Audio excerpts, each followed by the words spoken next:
Processo de eletrização. São métodos utilizados para realizar a troca de carga elétrica entre corpos, adicionando-se ou retirando-se elétrons. Percebam que quem se movimenta são os elétrons. Nós temos o atrito, temos o contato e nós temos a indução. São três os processos.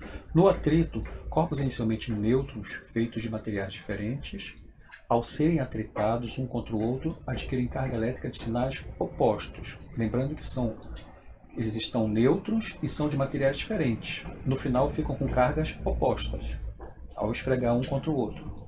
O contato, um dos corpos já está carregado e o outro pode estar inicialmente neutro. Haverá uma troca de cargas elétricas entre eles ao entrar em contato entre si, e ao final ficarão com o mesmo tipo de carga elétrica. Se um estava positivo e o outro estava neutro, aí no final ambos ficarão com positivo. Se um estava positivo e o outro estava negativo e o outro estava neutro, no final ambos ficarão com negativo. A indução ela já acontece só de aproximarmos um corpo carregado de um corpo neutro. Haverá uma separação de cargas no corpo neutro. Os processos de eletrização, nós sabemos que são o atrito, o contato e a indução. Aqui nós temos um exemplo de atrito. Corpos inicialmente neutros feitos de materiais diferentes, ao serem atritados um contra o outro, adquirem cargas elétricas de sinais opostos. Então os dois estão neutros, são materiais diferentes, nós vamos esfregar um contra o outro. Percebemos que aqui nós temos 1, 2, 3, 4, 5. O que? Elétrons a mais agora. E aqui nós temos o que? 1, 2, 3, 4, 5 prótons a mais. Então eles ficaram com a mesma quantidade de carga, só que um ficou positivo, o outro ficou negativo. Após a fricção entre os corpos, eles apresentam cargas de mesmo modo e sinais contrários. Quem cedeu o elétron, ficou positivo, ou seja, perdeu elétrons, fica positivo. E quem recebeu o elétron fica negativo, que vai ficar com excesso de elétrons. Como é que a gente sabe quem recebe, quem perde e quem recebe? Para isso, foi medido em laboratório e foi criada uma tabela. Aqui nós temos um trecho dessa tabela, é a chamada série triboelétrica. Então nós comparamos um material que está um pouco mais acima com um material que está um pouco mais abaixo. Exemplo, se nós esfregarmos a pele humana no vidro, a pele humana vai perder elétrons para o vidro. Então ela vai ficar carregada positivamente e o vidro vai ficar carregado negativamente. Agora, se nós compararmos um vidro, por exemplo, com o papel, e nós esfregarmos um no outro, o vidro está mais em cima, então ele vai ficar carregado positivamente e o papel vai ficar carregado negativamente. A mesma coisa acontece com os outros materiais. Basta esfregar um material no outro. Lembrando que em climas úmidos, onde tem muita umidade, nem sempre essa eletrização por atrito funciona corretamente, porque uma parte da carga elétrica acaba descarregando no ar. Eletrização por contato. Um corpo eletrizado entra em contato com outro corpo neutro e após se separarem, ambos ficariam com carga elétrica de mesmo sinal. Então aqui nós temos, antes do contato, um corpo carregado positivamente de massa maior que o corpo B, corpo A maior que o corpo B. Então, ao entrar em contato entre si, o corpo A atrairá os elétrons do corpo B. Então, resultado, ao separar os dois, ambos ficarão com carga positiva, porque uma parte dos elétrons veio parar para o corpo A. Só que o corpo A continuará com uma carga maior. Por quê? Porque a massa dele é maior que a massa do corpo B. Se a massa fosse igual, eles no final teriam a mesma quantidade de cargas elétricas. A mesma coisa acontece se nós fizermos com o corpo carregado negativamente. Qual é a diferença? Olha, aqui nós temos um corpo C, que está eletrizado com carga negativa, e um corpo B que está neutro. Ao encostar um no outro, os elétrons em excesso do corpo C passarão para o corpo B. Reparem que quem sempre se movimenta, tanto nesse caso quanto nesse, são os elétrons. Então eles serão distribuídos, uma parte vai para o corpo B, e ao final nós percebemos que o corpo C ficará com mais cargas elétricas negativas do que o corpo B, justamente porque ele tem mais massa. Eletrização por indução. Ao aproximar um corpo carregado de um corpo neutro, ocorre uma separação das cargas elétricas no corpo neutro. Aqui nós temos dois corpos neutros, A e B, e se nós aproximarmos um corpo carregado do corpo A, os elétrons do corpo B migrarão uma parte para o corpo A, porque eles serão atraídos pelo bastão carregado com carga positiva. Aí, se nós separarmos esses dois corpos, né, o que vai acontecer? Esse corpo A ele vai ficar carregado negativamente e esse corpo B vai ficar carregado positivamente. Ao afastar o bastão, se esses dois corpos forem de metal, o que vai acontecer? Os elétrons se distribuirão de forma uniforme, tanto no corpo A quanto no corpo B. Se não for de metal, ou seja, se for de material isolante, eles se distribuirão de forma não uniforme, porque nos materiais isolantes os elétrons não se deslocam com tanta facilidade como nos materiais condutores. Equilíbrio eletrostático. Distribuição de cargas elétricas em um condutor. Os elétrons em um corpo condutor eletrizado negativamente se repelem. Isso faz com que todo o excesso de elétrons permaneça sobre sua superfície. Repare que nós estamos falando de condutor. Condutor é um material que conduz facilmente a corrente elétrica. Então aqui nós temos uma esfera. Vamos supor que essa esfera seja oca. Se nós colocarmos um pequeno animal nessa esfera, mesmo ela carregada com carga negativa, colocar ela no seu interior, esse animal não vai pegar choque, não levará choque. Por quê? Porque as cargas elétricas em excesso se concentram na parte externa. No interior permanece neutro, ele não leva choque. A mesma coisa aconteceria se a esfera tivesse carregado positivamente. As cargas elétricas vão se concentrar na sua parte externa, no seu interior, se for colocado, não pegará choque. Esse experimento ficou conhecido como gaiola de Faraday. O Faraday demonstrou isso, né? Montando uma gaiola em que ele ficava no interior e essa gaiola estava carregada com cargas elétricas. Ele estando lá dentro, ele não pegava choque. Mas se alguém pegasse na parte externa da gaiola, levaria choque. Aqui nós estamos num outro princípio, né, que é o chamado poder das pontas. Esse aqui, o para-raios, ele foi criado pelo Benjamin Franklin. Né? Nessa região mais pontiaguda, acumula-se uma maior quantidade de cargas elétricas do que na região que tem mais massa. Então, ao colocar um para-raio, né, ou seja, colocarmos uma haste de metal ligado à terra, ao fio terra, uma nuvem que esteja carregada, passando próximo dessa região, ela atrairá cargas para esse para-raio. E como haverá uma diferença de potencial, que nós vamos ver futuramente, uma diferença entre os níveis de energia em cima na nuvem e embaixo, aqui nas extremidades, poderá haver uma descarga.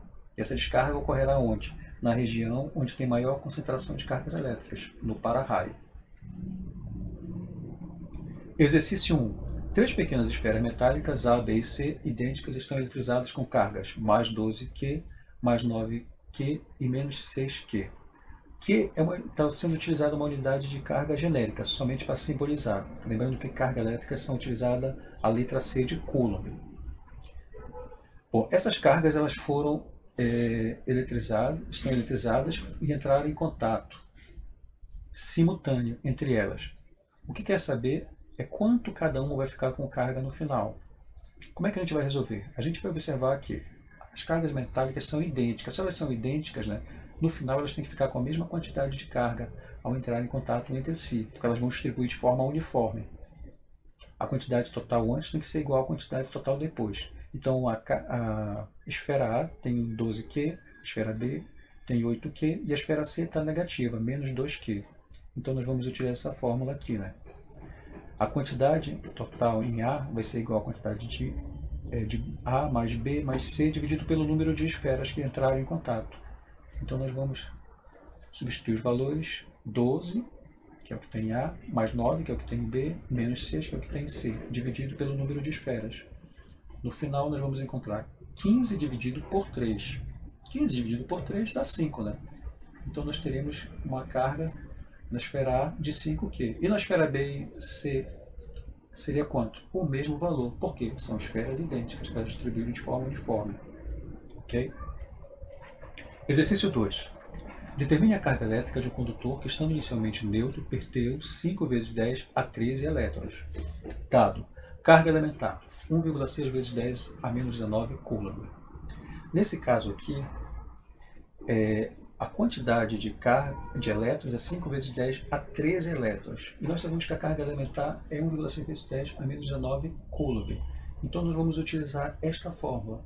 quantidade de carga de um corpo é igual ao número de elétrons, ou em excesso, ou em falta, vezes a carga elementar. É só multiplicar, substituindo os valores, né? Quantidade de carga do corpo, número de elétrons que o corpo perdeu ou ganhou, vezes a carga elementar. A carga elementar é 1,6. Aqui eu sei que ele perdeu elétrons, portanto, aqui nós teríamos um número positivo. Se ele ganhou elétrons, ficaríamos com um número negativo. Por quê? Porque o elétron tem carga elétrica negativa, o próton tem carga elétrica positiva. Multiplicando 5 vezes 10 elevado a 13 vezes 1,5 vezes 10 a menos 19, vai dar 8. Aqui nós vamos fazer a multiplicação de expoentes de potência de mesma base. Nós conservamos a base e somamos os expoentes. 13 menos 19, vamos obter 8 vezes 10 elevado a menos 6. Pessoal, se nós lembrarmos da tabela, nós temos os chamados submúltiplos da carga Coulomb. Então, nós temos o milicoulomb, que é 10 a menos 3 coulomb, representado pelo MC, o microcoulomb, que é 10 a menos 6 coulomb, o nanocoulomb, que é 10 a menos 9 coulomb, e o picocoulomb, que é 10 a menos 12 coulomb. Nesse caso, eu tenho 10 a menos 6, então eu tenho microcoulomb. Eu tenho quanto? 8 microcoulomb. Essa é a carga que esse corpo vai ter adquirido, positiva, porque ele perdeu elétrons. Exercício 3. Determine a carga elétrica de um condutor que, estando inicialmente neutro, recebeu 2 vezes 10 elevado a décima elétrons. Nesse caso, ele recebeu elétrons, né? A carga elementar, para esse caso, é menos 1,6 vezes 10 a menos 19. Ok? Que nós vamos utilizar que ele recebeu elétrons.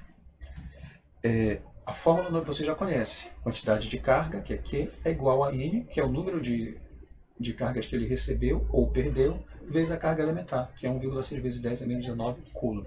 Nesse caso vai ser negativo, justamente porque ele recebeu elétrons, e o elétron é negativo. Substituindo os valores, N é 2 vezes 10 elevado a décima, multiplicando pela carga elementar, que é menos 1,6 vezes 10 a menos 19, nós vamos obter o valor de menos 3,2 vezes 10 a menos 19, subtraindo os expoentes, lembra a potência de mesma base, conserva a base, subtrai os expoentes, ela é elevado a menos 9. 10 elevado a menos 9, vamos olhar para a tabela, é o nanocoulomb. Então, 3,2 menos 3,2 nanocoulomb seria a carga que esse corpo adquiriu. Exemplo 4. Analise as afirmações a seguir. Primeira afirmação. Todo objeto que tem grande quantidade de elétrons está eletrizado negativamente. Bora pensar um pouquinho. É para dizer se está certo ou está errado, né? E depois marcar a questão correta aqui. Pessoal, todo corpo ele é formado por átomos, não é isso? E o átomo ele possui cargas positivas e cargas negativas. Se um corpo é massivo, ele tem uma grande quantidade de átomos, então, portanto, ele vai ter uma grande quantidade de elétrons. Mas não significa dizer que ele está carregado negativamente. Somente se houver uma diferença entre a quantidade de elétrons for maior que a quantidade de prótons. Então, essa primeira questão está errada. Segunda, eletrizando-se por atrito dois objetos neutros, obtém-se ao final deste processo de eletrização dos objetos eletrizados com carga de mesmo sinal. Eletrizando-se por atrito dos objetos neutros, obtém-se ao final deste processo de eletrização dos objetos eletrizados com carga de mesmo sinal. Bom, aqui nós sabemos que o atrito, né, nós temos que ser dois materiais diferentes realmente. Porém, ao final, cada um ficará com cargas diferentes. Um vai ficar com positiva, outro vai ficar com negativa. Jamais vão ficar com carga de mesmo sinal, pelo próprio princípio de conservação da carga elétrica. Então, isso aqui também está errada. Terceira, encostando-se um objeto A eletrizado negativamente em um pequeno objeto B neutro, após algum tempo o objeto A ficará neutro. Vamos ver se eu entendi aqui. Encostando-se o objeto A, ele está eletrizado negativamente em um objeto B, que está neutro. Após algum tempo o objeto ficará neutro. Errado. Por quê? Se nós estamos encostando um objeto carregado num objeto neutro, haverá um compartilhamento das cargas elétricas. Então, ambos os objetos ficariam carregados negativamente. A resposta correta seria a letra E.